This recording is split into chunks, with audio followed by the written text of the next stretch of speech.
그러므로라는 단어가 나오면 저는 늘 이야기하죠. 사도 바울에게 그러므로라는 단어는 전환절이거든요.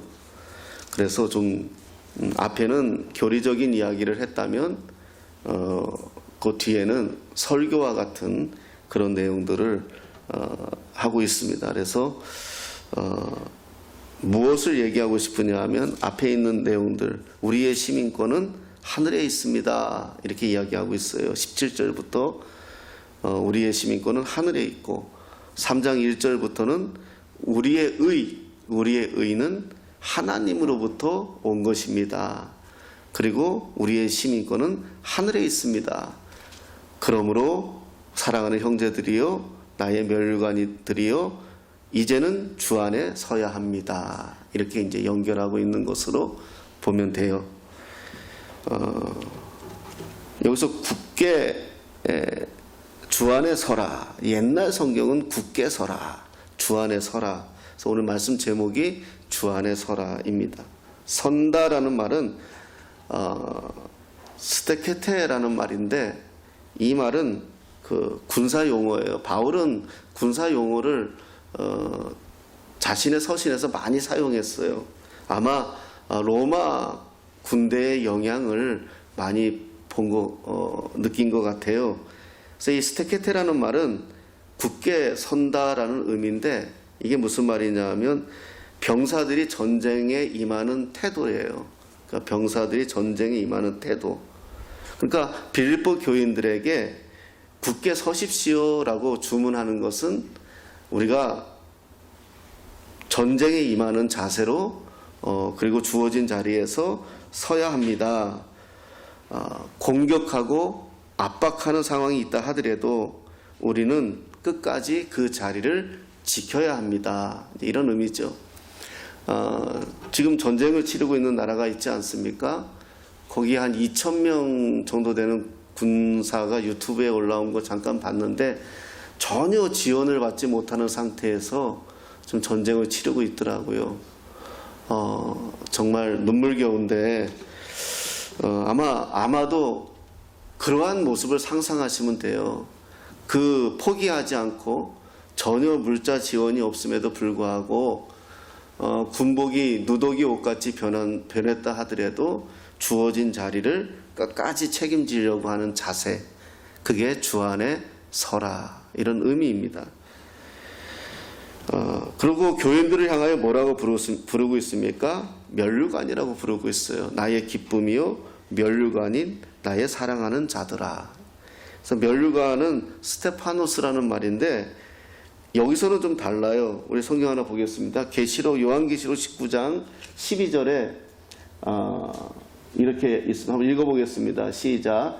그의 눈은 불꽃과 같고 머리에는 많은 관을 썼는데 그분 밖에는 아무도 알지 못하는 이름이 그의 몸에 적혀 있었습니다. 아멘. 이게 이제 요한계시록에 예수님을 표현하고 있고 예수님의 몸에 우리의 이름이 적혀 있다고 이제 표현하고 있는 거예요. 대단한 거죠. 근데 여기서 쓴 많은 관을 썼는데 그분 밖에는 말하여서 많은 관을 썼는데 라고 하고 있잖아요. 그러니까 이거는 예수님의 그 왕관을 의미하고 있거든요. 예수님의 영광을 의미하고 있단 말입니다. 그러니까 막 그냥 이 요한이 볼 때에 엄청난 많은 이런 관을 예수님이 쓰고 있는 아주 놀라운 예수님의 영광을 보여주는 그 왕이 쓰는 왕관을 이야기하고 있어요.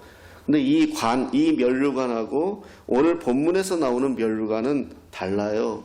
오늘 본문에서 나오는 멸류관은 올림픽 경기에서 최후의 승자에게 그 당시에 멸류관을 씌워줬었어요.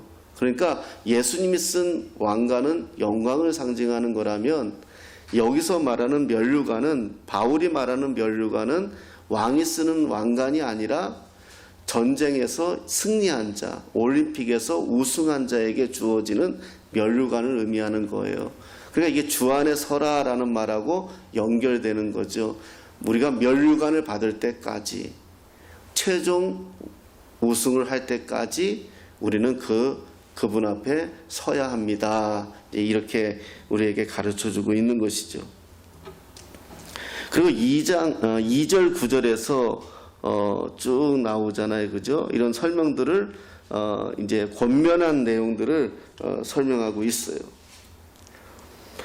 그런데 바울이 어떻게 표현하고 있어요? 나의 기쁨이요 면류관인 사랑하는 자들아 이와 같이 주 안에 서라 이렇게 말씀하고 있거든요.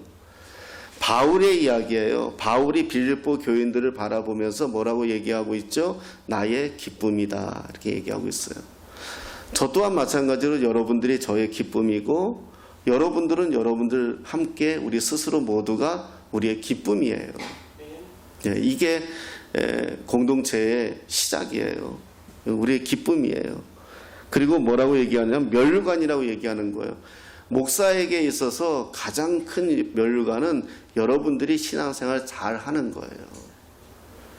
절대 믿음에 흔들리지 않고 끝까지 주어진 자리에서 하나님의 영광을 위해서 최선을 다하는 모습, 그게 목사에게 주어지는 하나님의 면류관이죠. 또 여러분들 스스로가 그것이 여러분들에게 면류관이 될 수가 있다는 거예요. 그래서 빌립보 교인들은 바울은요 빌립보 교인들을 되게 자랑하고 싶어해요. 빌립보서를 쭉 읽어보면은 특별히 빌립보 교인들을 향한 바울의 애정과 사랑을 볼 수가 있어요. 그래서 굉장히 빌립보 교인들을 자랑하고 있고 형제라는 표현을 굉장히 많이 쓰고 있어요. 형제, 아델포이라는 말인데 형제라는 말을 계속 쓰고 있어요. 그리고 그의 기쁨이다 이렇게 표현하고 있죠. 그래서 어느 자리에 가서 그런 말 했어요. 목사님들이 이제 모인 자리인데 뭐 자기 자식 자랑은 다 하잖아요. 고슴도치도 지 자식은 이쁜데요. 그러면 이제 뭐 자녀들 유학 간 이야기도 하고 뭐 성공한 이야기도 하고 그래요. 근데 저는 개인적으로 별로 그렇게 안 좋아해요. 뭐 난 자랑할 자식이 없어서 그런지 몰라도 뭐 그렇게 자랑하고 싶어요. 성도들이 기뻐요. 성도들이 자랑이고요. 그렇지 않나요? 여러분들이 자랑이죠. 여러분들이 기쁨이고요. 여러분들도 예수 안에 흠뻑 젖어지다 보면은요 성도들이 다 이뻐요. 다 자랑거리예요. 여러분들끼리도요. 내가 지금 같이 하고 있는 사람들을 어떻게 대하고 있는가, 그것을 가만히 들여다보면 그게 내 신앙의 상태예요. 그냥 다 좋을 때가 있어요. 뭐래도 좋을 때가 있어요. 근데 어떤 땐 뭐래도 미울 때가 있어요. 사람인데요. 그런데 그게 어떻게 보면 내 상태예요. 바울은 그 아주 애정 깊은 모습으로 권면을 하고 있죠. 뭐라고 합니까? 나의 사랑하고 사모하는 형제들, 나의 기쁨이요 면류관인 사랑하는 자들아 이렇게 얘기하고 있어요. 자, 조금 내용을 들여다보면 여기서 선다라는 말은 군사용어라고 말씀드렸어요. 바울은 우리 에베소서 6장 13절 한번 볼까요? 에베소서 6장 13절 읽겠습니다. 시작. 그러므로 하나님이 주시는 무기로 완전히 무장하십시오. 그래야만 여러분이 악한 날에 이 적대자들을 대항할 수 있으며 모든 일을 끝낸 뒤에 설 수 있을 것입니다. 아멘. 모든 일을 끝낸 뒤에 설 수 있을 것입니다. 여러분이 악한 날에 이 적대자들을 대항할 수 있으며, 에베소서 6장에서는 무슨 이야기를 하냐면요, 우리가 인생을 살아가면서 우리의 적대자는, 실제적인 적은 내 앞에 있는 이 사람들이 아니라 보이지 않는 공중 권세 잡은 자들입니다. 이렇게 얘기해요. 그래서 그들이 우리의 마음을 흔들 때도 있고 우리의 마음을 주저하게 만들 때도 있고 불편하게 만들 때도 있다는 거예요. 그래서 그들을 대항할 수 있어야 된다는 거예요. 싸울 수 있어야 된다는 거예요. 우리가 신앙생활은 싸우는 거예요. 그냥 이렇게 가만히 착한 게 아니라 믿음으로 싸우고 대항하는 거예요. 그리고 성경에서 뭐라고까지 얘기해요? 대적하라 그래요. 마귀는요, 대적하라 그래요. 그러니까 대적하라는 건 뭐예요? 맞서라는 거예요. 맞서라는 거. 제가 전에도 얘기했죠. 귀신이, 저 성경에는 귀신이란 존재가 나오는데 우리가 알고 있는 전설의 고향에서 나오는 귀신은 아니에요. 우리 돌아가신 부모의 모습, 아주 원한 가진 어떤 이상한 여자의 모습, 이런 거 아니에요. 귀신은요. 그런 귀신이라면 아버지의 모습으로 왔으면 아무리 악하게 대해도 아버지 안녕하세요 하면 되죠. 그렇지 않아요? 왜 무서워해요? 돌아가신 부모님 모습 나오면 얼마나 기쁠지 모르겠어요. 뭐 나한테 어떻게 할지 모르겠지만. 그런 거잖아요. 그래서 그런 생각을 했어요. 성경에서 말하는 귀신은 그런 게 아니에요. 성경에서 말하는 귀신은 아주 천사의 모습으로 우리에게 다가올 때도 있어요. 그렇기 때문에 우리가 어려서부터 이 전설의 고향에 너무 익숙해서 그러는데 그거 잊어버리시고요. 그런데 귀신이 뭘 두려워할까 이런 생각을 해봤어요. 귀신이 뭘 두려워할까요? 십자가를 두려워할까요? 드라큘라처럼? 귀신이 두려워하는 거는 자기 존재를 알아차리는 걸 두려워해요. 간첩이 뭐가 두려워요? 자기 존재를 알아차리는 걸 두려워해요. 그러니까 귀신은 자기 존재를 알아차리면 두려워해요. 내 마음에 갑자기 어둠이 온다거나 내 마음에 갑자기 불편이 온다거나 그럼 딱 그러세요. 예수의 이름으로 명한다. 나를 불편하게 하고 나를 힘들게 하는 것들이 있다면 내 앞에서 떠나라. 자신 있게 대적하는 거예요. 성경은 그렇게 가르쳐요. 무서워하지 마세요.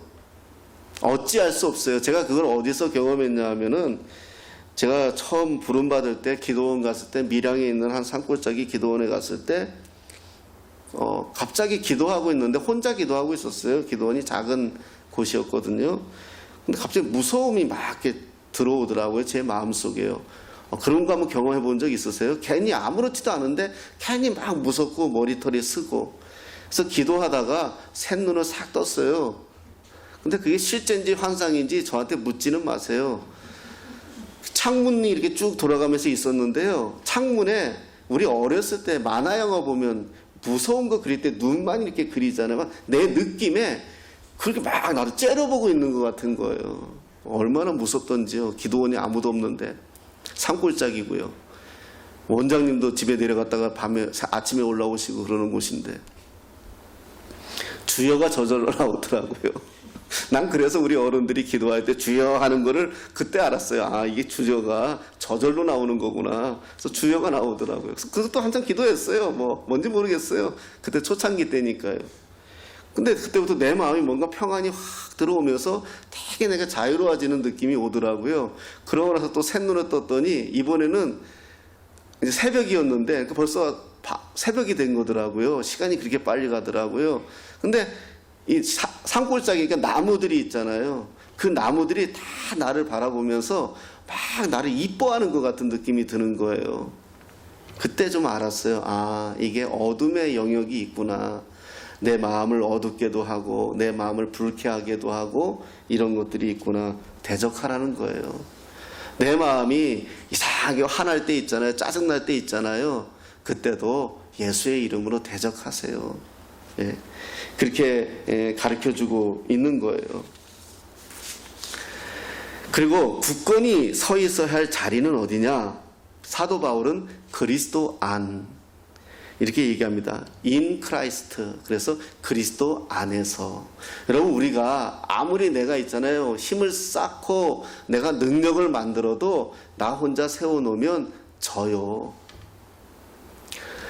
세상은요, 우리보다 상상할 수 없을 정도로 똑똑한 사람들이 많고요. 능력 있는 사람들이 얼마나 많은지 몰라요. 우린 질 수밖에 없어요. 내가 이길 수 있는 유일한 힘은 예수님 안에 있을 때예요.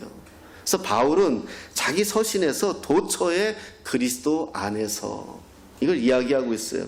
그리스도 안에서 부름을 입고 그리스도 안에서 구원을 입고 그리스도 안에서 생명을 얻고 그리스도 안에서 부활이 가능하고 그리스도 안에서 보호를 받고 그리스도 안에서 만복을 누리게 하시는 하나님의 은혜를 그리스도 안에서 누려야 돼요.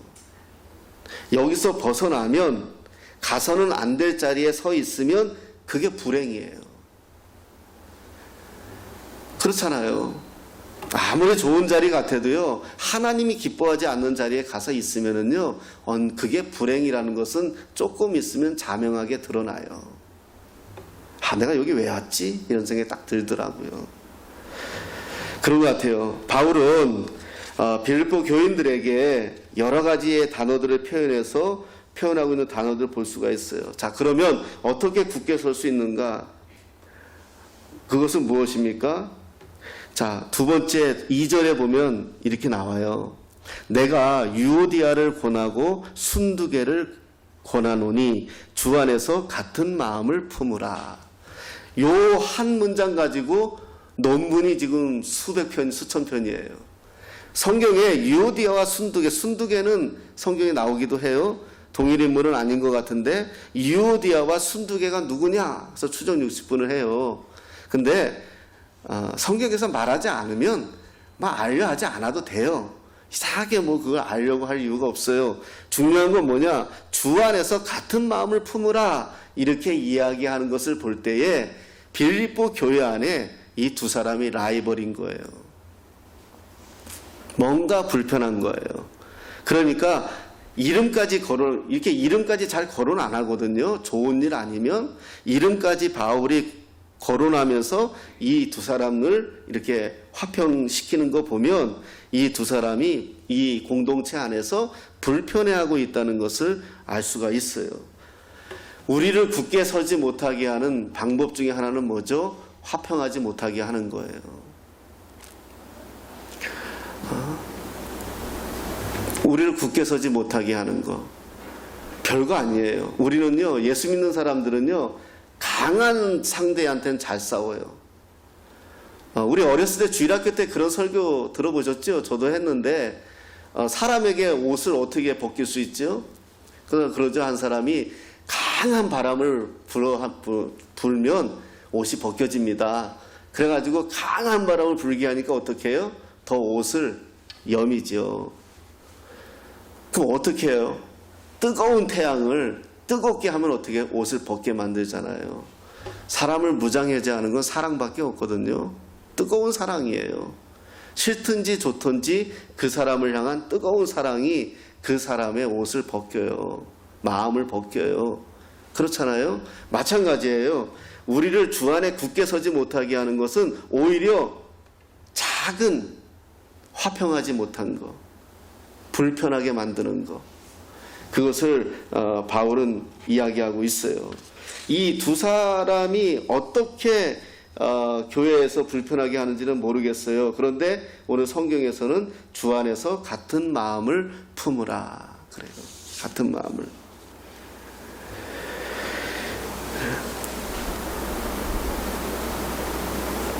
자, 4장 3절에 이렇게 말씀합니다. 또 참으로 나와 멍에를 같이 한 내게 구하노니 복음이 나와 함께 힘쓰던 저 여인들을 돕고 또한 클레멘드와 그 외에 나의 동역자들을 도우라. 그 이름들이 생명책에 있느니라. 이렇게 말씀하고 있어요. 나와 멍에를 같이 한 자. 굳게 서기 위해서는 멍에를 맨 자, 같이 맨 자가 내 주변에 많아야 돼요. 평상시에는 잘 모르겠더라고요. 저 사람이 아군인지 적군인지 잘 모르겠어요. 근데 내가 어려움을 경험해 보면 그때 알 수가 있어요. 저 사람이 정말 나를 사랑하는 사람인지 아닌지는 내가 어려움을 경험해 보면 알아요. 제가 우스갯소리로 많이 그러잖아요. 개척하기 전에 제 주변에 많았어요. 손 목사 개척하면 가만히 있겠냐고. 가만히 있어요. 예. 그러니까 내가 어려움을 경험했을 때 멍에가 뭐예요? 그 뚫은 거잖아요. 그래서 이렇게 주인이 인도해 갈 수 있도록 같이 뚫었다는 것은 우리가 옛날에 우리나라는 이렇지 않지만 아시아는 가보니까 많이 하더라고요. 소 2마리가 이렇게 쟁기를 끄는 거. 그래서 그 2마리에 같이 멍에를 해서 끌고 가잖아요. 둘이서 흔들리고 따로 가면 안 되니까 바로 그걸 표현하는 거거든요. 여러분 힘들 때 정말 삶의 위기를 만날 때 나와 멍에를 같이 한 자가 있다면 주님 앞에 서는데 큰 도움이 된다는 거예요. 여러분들은 어떻습니까? 누가 나의 도움이 될까요? 누가 내가 정말 힘들 때, 위기를 만났을 때 예. 제가 이렇게 처음에 개척하고 지금은 뭐 그렇잖아. 개척하고 짧은 시간 내에 좀 많이 뭐 많지는 않지만 그래도 좀 부흥을 했어요. 그러니까 시기하는 사람들이 참 많더라고요. 없는 말들을 만들어내는데 아주 역사적 사명 있는 분들이 많더라고요. 그래서 제가 그런 글을 한번 쓴 적이 있어요. 좋은 친구는 상대방의 누군가의 얘기를 듣고 나를 판단하는 것이 아니라 나를 기다려주는 사람이다. 내가 이런 말을 썼는데 사람들이 귀가 참 얇아요. 누구에게 무슨 말을 들으면 그 말이 진짜인 것 같아요. 본인한테 확인을 해봐야 될 거 아니에요. 확인 안 하더라고요. 불편하니까. 이런 것들이 있어요. 그래서 어떻게 보면은 나를 정말 어려울 때 나와 함께 해줄 수 있는 사람들. 먼저 우리는 예수님밖에 없죠. 예수님밖에 없어요. 사람은요, 다 변할 수가 있어요. 다 자기의 이익대로, 의지대로 움직일 수밖에 없어요. 그게 우리 인간의 연약함이에요. 그런데 오직 위로받을 수 있는 것은 예수님뿐이 없더라고요. 그냥 강단에서 많이 울었던 적이 있어요. 아니, 내가 무슨 뭐 100명을 모은 것도 아니고 200명을 모은 것도 아니고 1000명을 모은 것도 아닌데 고작 20, 30명인데 주님은 어땠을까 이런 생각을 한 적이 있어요. 어찌되었던 나의 멍에를 같이 한 자, 바울은 이 얘기를 이야기하고 싶은 거죠. 4장 3절에 보면 또 이런 말씀이 있어요. 동역자들을 도우라, 저 여인들을 돕고. 돕다라는 말을 참 많이 썼어요. 2번이나 썼어요. 돕다 이렇게 썼어요. 돕다. 빌립보 교인들이 바울을 도왔어요. 엄청 도왔어요. 바울을 위해서 굉장히 많이 애썼어요. 함께 힘쓰던 사람들이었어요. 그래서 바울은 돕다라는 말을 저 여인들을 돕고 또 나의 동역자들을 도우라.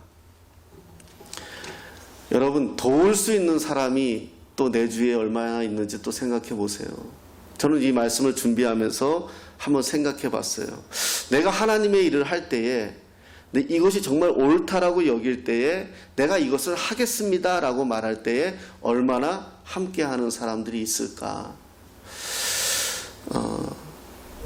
그 평택에 계시는 목사님이 저한테 그런 말씀을 해주더라고요.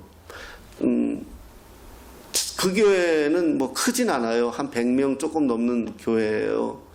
그런데 그 목사님이 많은 교회를 돕거든요. 선교사님도 한 10명 돕고요. 그 교회가.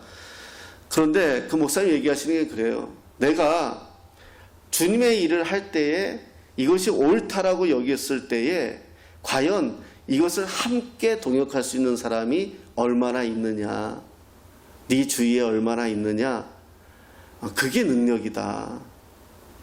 숫자에 너무 이 친구가 1000명이 있으면 뭐하고 2000명이 있으면 뭐하느냐, 내 휴대폰에 친구가 1000명이 있으면 뭐하느냐, 내가 위기를 만났을 때, 내가 정말 힘들 때 과연 몇 사람이 나를 위로하고 나와 함께 할 수 있느냐. 인 것처럼 교회도 1000명의 교인이 있으면 뭐하고 2000명의 교인이 있으면 뭐하느냐. 정말 목회자가 이것이 하나님께서 기뻐하시는 일이다라고 여겼을 때, 이 일을 하겠다라고 했을 때 얼마나 많은 사람들이 너를 돕느냐. 이런 실천신학적인 이야기를 저한테 해주더라고요. 이 말씀을 보면서 나도 누군가를 위해서 도와야 될 것이고 나도 누군가에게 도움을 받아야 될 사람인데 나는 내가 주 안에서 서 가기 위해서는, 우리 교회가 세워져 가기 위해서는 수많은 사람들의 헌신과 눈물과 함께함이 필요하거든요. 그런데 과연 얼마나 많은 사람들이 도울까? 이런 생각을 이 본문 안에서 우리가 해봤죠. 계시록 3장 20절에 이런 말씀이 있어요. 우리 한번 읽어보겠습니다. 시작. 보아라, 내가 문 밖에 서서 문을 두드리고 있다. 누구든지 내 음성을 듣고 문을 열면 나는 그에게로 들어가서 그와 함께 먹고 그는 나와 함께 먹을 것이다. 이게 계시록 3장 20절 맞나요? 확인을 안 해봤는데 한번 제가 찾아볼게요. 계시록 3장 20절.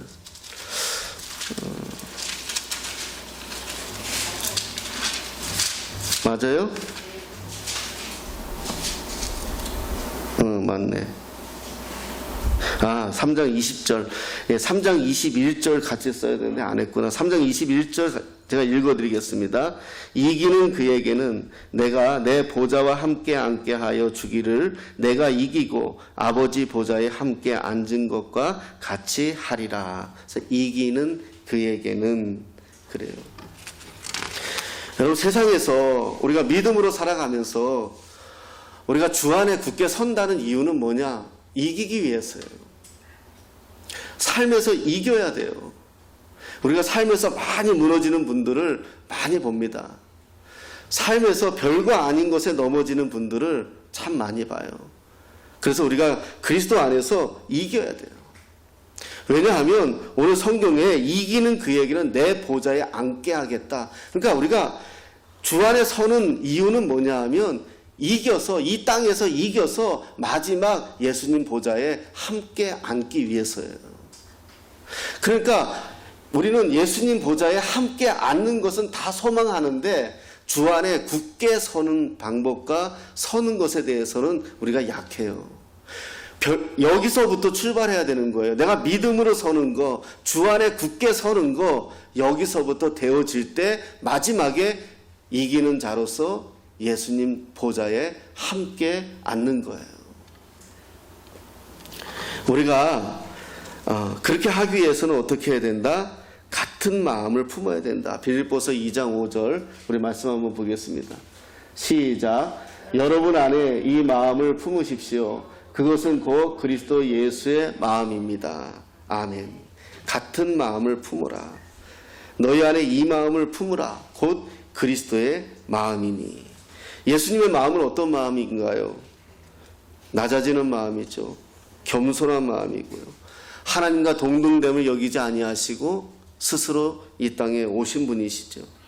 겸손과 자기 희생을 통해서 우리를 세워주신 분이시죠. 같은 마음을 품으라. 예수님의 마음이에요. 여러분, 주 안에 굳게 설 수 있는 방법 중에 하나는 같은 마음이에요. 여기서 같은 마음은 예수님과 같은 마음이기도 하지만은 우리가 함께하는 같은 마음이에요. 저와 여러분들이 함께하는 같은 마음이에요. 이 마음을 품으라. 예수님의 마음으로 우리는 하나가 돼야 돼요. 예수님으로 마음으로 우리가 같은 마음이 될 때에 우리가 서로 주 안에 서는 데에 부족함이 없다는 거예요. 우리 한국 사람들은요, 독구다이라 그러죠. 혼자 잘해요. 그거 제가 우스갯소리 있잖아요. 미국에서 한국 사람들이 초창기에 가면은 제일 많이 한 게 세탁소예요. 세탁소를 많이 했어요. 그다음 미용실을 많이 했고 이런 거예요. 왜냐하면 서양 사람들은 좀 그런 일을 좀 터부시 여기거든요. 지금 제가 아는 권사님 딸도 이 손톱 해주는 거 있잖아요. 네일 아트. 한국에서는 좀 천대받아요. 그잖아요. 사실 손톱 실컷 만져주고 15,000원, 20,000원 받더라고요. 이런 나라 없어요. 네. 발도 정리해 주는데 남의 발 실컷 만져주고 얼마 받지도 못하는데 미국은 되게 많이 받아요. 네일 아트가요. 그래서 제가 권사님한테 미국에 보내라 그랬어요. 할 수만 있으면 미국에 보내십시오. 근데 진짜 갔거든요. 거기 가서 자리 잘 잡았다 하더라고요. 이제 그렇게 이야기를 하는데 그만큼 우리가 한국 사람들이 미국에 가가지고 하면 세탁소가 전 세계에서 장사 제일 잘하는 민족이 어딜 것 같아요? 유대인들이에요. 그 다음에 중국인들이에요. 예. 근데 중국 사람들은 대신에 막 떼거리로 하는 걸 잘해요. 그래서 차이나타운이 있어요. 유대인들은 잘해요, 혼자. 아주. 근데 유대인들이 그런데 유대인이 이렇게 세탁소가 있는데 한국 사람이 와서 바로 옆에다 세탁소를 딱 차리면 이 유대인이 그런데요. 이제 우리 망했다 그런데요. 그 정도로 한국 사람들이 잘한대요. 서비스도 잘하고 힘든 일도 잘하고. 근데 문제는 그 옆에 거기가 장사가 잘 된다는 소문이 나가지고 그 옆에 한국 사람이 또 세탁소 하나 딱 세우면 유대인은 잔치를 한대요. 지 둘이 싸우다가 망한다고. 네. 그런 이야기가 있거든요. 신앙생활도 마찬가지예요. 하늘에 계신 우리 아버지 이렇게 가르쳐 주시는데 우리는요 혼자 잘해요. 혼자는 무엇이든 잘해요. 가만히 보세요. 신앙생활을 굉장히 혼자 잘해요. 혼자 열심 내고요. 그런데 성경에서는 계속 가르치는 게 뭐냐 하면 우리예요. 너희, 우리 이렇게 해요. 우리는 돛 닦는 사람들이 아니거든요. 우리는 돛 닦는 사람들이 아니고 어떤 것을 추구하는 사람들이 아니에요. 왜 교회라는 공동체를 이 땅에 주셔가지고 함께 신앙생활하게 만들까요? 같은 마음 품으라는 거예요. 같이 하라는 거예요. 서로 힘들 때 같이 버팅기고요. 초대교회 때 그리스도인들이 얼마나 핍박받았는지 아세요? 사자밥도 됐어요. 살아있는 채로 기름을 부어가지고 횃불로도 사용했어요. 상상할 수 없는 일을 당했잖아요. 가파도기아 가면은 동굴 안에서 살았어요. 그리스도인들이요. 핍박을 피해가지고. 자료에 의하면 그러면서도 그 안에서는 잔치를 벌이며 살았다고 해요. 어찌됐든 간에.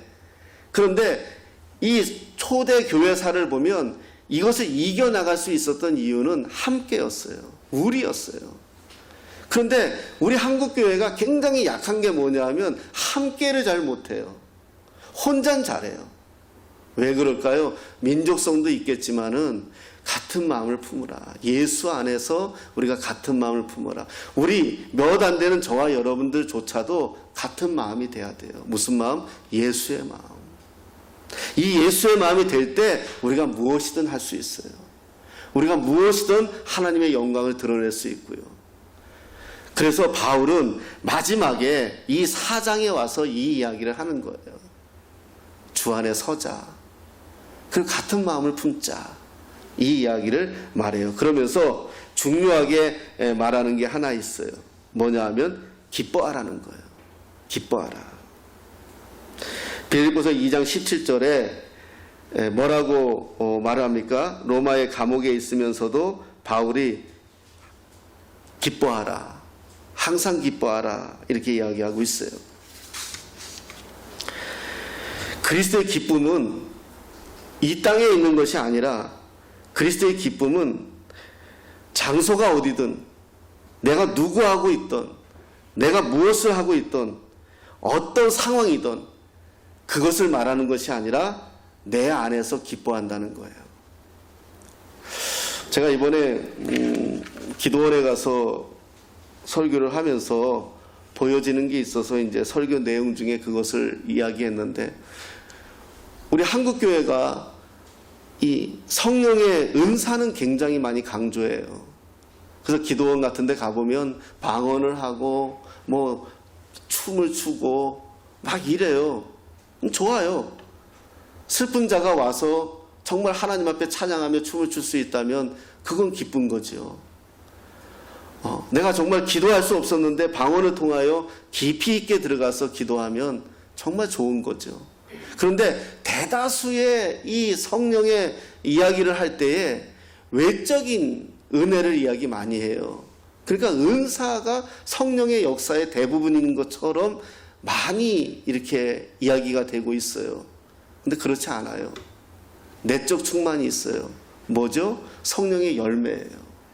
성령의 열매가 되지 않은 상태에서 성령의 은사가 연결되어지면 굉장히 교만해져요. 그리고 사람을 판단하기 시작하고요. 그래서 우리가 성령의 열매가 뭡니까? 9가지 열매가 뭐 자비, 온유, 인내, 충성, 오래 참음 다 이런 내용들이잖아요. 사랑.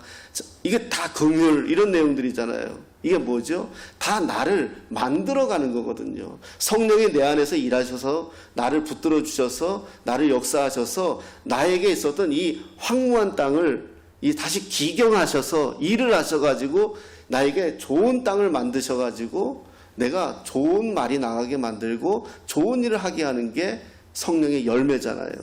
성령의 열매 없이 성령의 은사를 가게 되면 그래도 하나님은 역사하세요. 왜냐하면 하나님의 일을 하셔야 되기 때문에. 그렇지만 그분들이 굉장히 강하게 가는 모습들을 우리는 많이 보게 돼요. 성령의 열매가 내 안에 충만한 사람들이 가장 잘 드러나는 것 중에 하나가 뭐다? 기뻐하는 거예요. 잘 웃지 못하는 분들 있잖아요. 저도 아직 어색해요, 웃음이. 정말이에요. 어색해요. 제 옛날 20대 사진을 내가 한번 어디에도 올린 적이 있는데 20대 사진들을 제가 한번 이렇게 지금은 다 버려버렸지만은 이렇게 봤어요. 야, 참 내가 이랬구나 싶어요. 아니 얼굴에 도끼가요. 상태가 메롱이에요. 그래서 다 버렸어요. 결혼하기 전에 뭐 집사람하고 찍은 사진 몇 장 빼놓고 다 버렸어요. 기뻐할 수가 없는데요. 어떻게 기뻐해요? 삶이 기뻐할 수가 없는데. 근데 지금 바울이 기뻐하라고 얘기할 때 바울이 어디에 있었는지 아세요? 감옥에 있었어요. 근데 바울이 감옥에 있었는데 그 감옥은 정치범 감옥이 어땠는지 아세요? 우리나라처럼 이런 감옥이 아니에요. 이렇게 묶여있는, 그 다음에 지하에 있는 그런 감옥이에요. 그런데 어떻게 얘기하죠? 항상 기뻐하라. 쉬지 말고 기도하라. 범사에 감사하라. 감옥에 있을 때 하신 말이에요. 여러분, 주 안에 굳게 서자. 이런 말씀을 가지고 여러분과 말씀을 나누고 있어요. 그리고 마지막으로 하나를 권면하고 있는데 그게 뭐냐 하면 기도하라는 거예요. 우리 6절 한번 보겠습니다. 6절 빌립보서 4장 6절 아무것도 염려하지 말고 다만 모든 일에 기도와 간구로 너희 구할 것을 감사함으로 하나님께 아뢰라. 이렇게 말씀하고 있어요. 복이 제가 뭐라고 말씀드렸어요? 복은 유익이라고 말씀드렸잖아요. 우리의 유익. 그렇기 때문에 고난도 유익이라고 말씀드렸잖아요. 그런데 그것이 복은 마지막으로 결과로 나타나는 게 뭐냐 하면 감사예요. 여러분 감사하고 있습니까? 정말 감사하나요? 내가 지금 감사하지 못하다는 것은 아직 하나님의 복을 경험하지 못한 거예요. 제 인생에 감사하지 못할 때가 있었거든요. 원망과 불평이 더 많을 때가 있었어요. 내가 하나님을 모를 때는 원망과 불평이 더 많았어요. 왜? 항상 비교했거든요. 상대방과 비교하고 비교를 했어요. 그러니 가족도 힘들고 나를 아는 사람들도 힘들죠. 비교하는 것만큼 좋은 게 좋아하지 않는 게 어디 있겠어요. 그러니까 감사가 나올 수가 없는 거예요. 감사는 비교해서 나오지 않아요. 비교하는 순간 절망이에요. 왜? 이 세상은 나보다 나은 사람들이 천지니까요. 그런데 감사는 언제 나오죠? 내가 하나님 앞에 아무것도 아닌 내가 하나님 앞에 하나님의 사랑을 입었다라는 것을 내가 깨달았을 때 감사가 돼요. 감사. 여러분 감사하고 있습니까? 우리 교인들이 좀 감사한다는 내용은 막 기뻐하고 막 은혜 이런 표현들은 참 많이 하시는데 감사하다는 표현을 잘 내가 많이 듣지 못한 것 같아요. 감사하다. 그래서 뭐라고 얘기합니까? 모든 지각에 뛰어난 7절에 그리하면 너희가 모든 일에 기도하고 간구하고 감사하면 모든 지각에 뛰어난 하나님의 평강이 그리스도 예수 안에서 너희 마음과 생각을 지키시리라. 예레미야 6장 19절 한번 보겠습니다. 한번 읽어보겠습니다. 시작. 땅아 너도 들어라. 내가 지금 이 백성에게 재앙을 내린다. 그들이 이처럼 사악한 생각을 하였으니 이것은 그들이 받아 마땅한 벌이다. 그들이 나의 말을 귀담아 듣지 않으며 나의 율법도 무시하였기 때문이다. 아멘. 여기서요. 사악한 생각을 하였으니. 여러분 지금의 나는요. 지금의 여러분들은 10년 전에 여러분들이 생각한 여러분이에요. 이 말이 이해가 되나요? 지금의 손병훈이는요, 10년 전에 나를 두고 생각한 그 결과가 지금의 나예요. 나를 계속 불행으로 생각하고 있으면 그 인생은 계속 불행해요. 여러분, 우리가 어렸을 때 만화 영화에서 꿈꿨던 것들이 지금 다 현실화되지 않았나요? 무선전화기, 옛날에 다 만화에서 사람들이 생각한 결과예요. 생각이 그렇게 중요해요. 여러분들 생각이 지금의 나예요. 맨 가난한 생각, 불행한 생각, 이런 생각하면서 여전히 가난해요. 내가 오늘 주보에도 이렇게 썼어요. 교회 소식에. 할 수 있습니다. 다 잘 될 것입니다. 왜냐하면 주님이 함께 하시기 때문입니다. 억지로라도 한 번씩 이렇게 읽으세요. 할 수 있습니다. 다 잘 될 겁니다. 왜냐하면 주님이 함께 하시기 때문입니다. 여러분, 우리가 입술의 고백이 얼마나 크다는 것은 우리가 알잖아요. 그냥 옛날에 사로잡혀서 아직도 그 생각하고 있다면 그래서 망한대요. 네 생각이 너를 주장하기 때문에 네가 내 말을 귀담아 듣지 않았다는 거예요. 하나님 말씀이에요. 하나님은 오늘도 우리들에게 하나님 말씀하세요. 지금도 하나님이 말씀하세요. 근데 내 생각에 사로잡혀 있으면 하나님의 말씀이 튕겨나가요. 그러면 나는 하나님의 말씀을 들은 것 같지만 결국은 내 생각에 머물러 있었던 거예요. 염려는 어디서 오는 거예요? 생각에서 오는 거거든요. 그냥 밤에 자다가 뭐가 하나 염려가 탁 들어오면 어때요? 밤새 잠 못 자잖아요. 생각이에요. 그 생각을 이길 수 있는 게 뭐죠? 하나님의 말씀이에요. 하나님의 말씀이 나를 주장해요. 니들이 내 율법을 무시하기 때문이다. 네 생각이 더 커서 네 생각대로 살아서 내 말을 귀담아 듣지 않았고 내 말을 무시하였기 때문에 지금 벌을 받고 있다. 이렇게 이야기하는 거예요. 여러분, 우리가 생각을 잘해야 돼요. 정리하겠습니다. 주 안에 서자. 주 안에 굳게 서자. 주 안에 굳게 서는 유일한 방법은 높아진 내 생각을 파하고 모든 생각 사로잡아 그리스도께 복종할 수 있어야 됩니다. 그리고 감사하세요. 그리고 함께 붙여진 저와 여러분들을 우리는 함께 동역자가 돼야 돼요. 어느 누구 하나도 놓치지 마십시오. 주님이 주신 나의 동역자예요. 제가 이거 참 잘 못했어요. 전 칼이거든요. 싫으면 싫어요. 근데 이게 저한테 굉장히 마이너스예요. 저 사람도 나는 싫지만 하나님에게 사랑받고 있는 사람이에요. 그걸 깨달았어요. 내가 싫은 것뿐이지 하나님이 보실 땐 사랑하는 사람이에요. 그러니까 우리는 내 생각이 앞서기 때문에 사람들을 잃는 거예요.